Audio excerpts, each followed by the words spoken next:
west Godavari అమ్మమ్మ వంటల video అండి పచ్చి మెత్తలు ఫ్రెష్గా ఉన్నాయి చూసారా ట్రాన్స్పరెంట్గా ఈ శుభ్రంగా కడిగేసి పొట్టలో తీసి మన ఈజీ అండి ఒకే ఒక ముళ్ళు ఉంటుంది చాలామంది ఉల్లిపాయ పచ్చిమిరపకాయ కట్ చేసి దాంట్లో నెత్తలేసి ఉప్పు పసుపేసి అటు ఇటు తిప్పేస్తారు పొడి పొడి అయిపోయి పగిలిపోతాయి ఊరికే పగిలిపోతాయి దానికి ఒక ట్రిక్ ఉందండి మీరు ఏం లేదు నూనెలో ఉల్లిపాయ పచ్చిమిరపకాయ వేస్తామండి అది మగ్గినాక ఉప్పు పసుపు వేస్తాం టమాటా నేను వేయనండి ఉప్పు పసుపు వేసి అల్లం వెల్లిపాయ పేస్ట్ వేసి కొంచెం వాటర్ వేయాలండి ఒక కప్పు వాటర్ వేసి ఉల్లిపాయలు మగ్గుతా అలా పొంగొచ్చినప్పుడు చేపలని దీంట్లో వదిలేసండి మనం దాకని అటు ఇటు తిప్పితే సరిపోతుంది ఊరికే పగిలిపోతాయి అంట 2 నిమిషాల్లో ఈ పగిలిపోతాయి దానికోసం మనం జస్ట్ కూర ఒక కొదుక్కి వచ్చేసినప్పుడు చేపలను అలా వదిలేసి లో ఫ్లేమ్లో ఒక 5 నిమిషాలు 10 నిమిషాలు వదిలేసారంటే మీకు చూసారా బడితిల్లా ఉన్నాయి చేపలు చాలా ఫ్రెష్గా ఉన్నాయి ఇలా వదిలేసి మీరు గట్టి పెట్టకూడదు ఇటు ఇటు క్లాత్తో పట్టుకొని కదిపేశారంటే కూర మీకు అసలు చేపలాగా ఉంటుందండి ఇది ఇగురండి ఊర్లో మా అమ్మగారు ఏం చేసేవారు ఎండి మెత్తల్ని వేడి నీళ్ళలో పసుపు వేసి కాసేపు పెట్టి ఇసుకపోయే వరకు రుద్ది ఉల్లిపాయ పచ్చిమిరపకాయ అల్లం వెల్లిపాయ వేసి ఉప్పు కారం వేసేవాళ్ళు ఎండి కదండి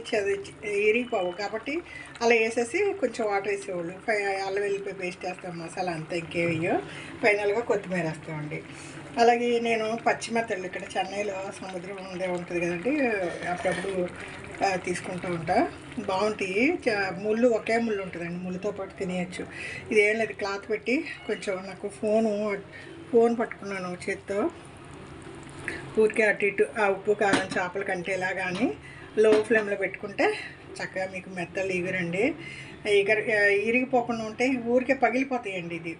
మీరు తినడానికి వచ్చేలోపు పప్పు అయిపోతాయి మొత్తం మీరు ఫైనల్గా ఇలాగా ఒక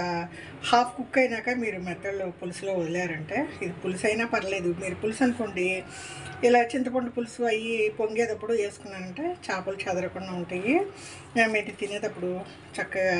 ఒక్కొక్క చేప గట్టితో వేసుకోవచ్చు లేదా అయ్యే పగిలిపోతాయి మనం గట్టి పెట్టపోయినా పగిలిపోతాయి ఇదో ట్రిప్ నేను ఈ ట్రిప్ వచ్చి పులుసు వేసాను పులుసు వేస్తే చింతపండు పులుసు వేసి నేను చేశానండి కొంచెం ఇప్పుడు వచ్చి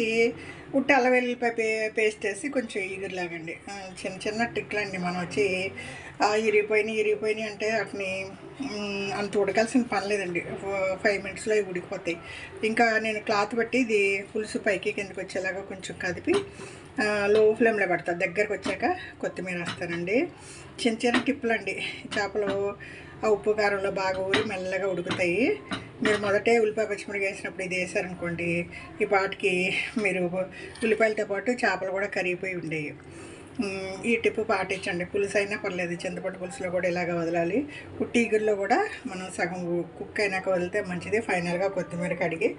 కట్ చేసి వేసుకుంటా అండి గమగమలాడే మెత్తల ఇగురండి ఇది వెస్ట్ గోదావరి అమ్మమ్మ వంటల వీడియో అండి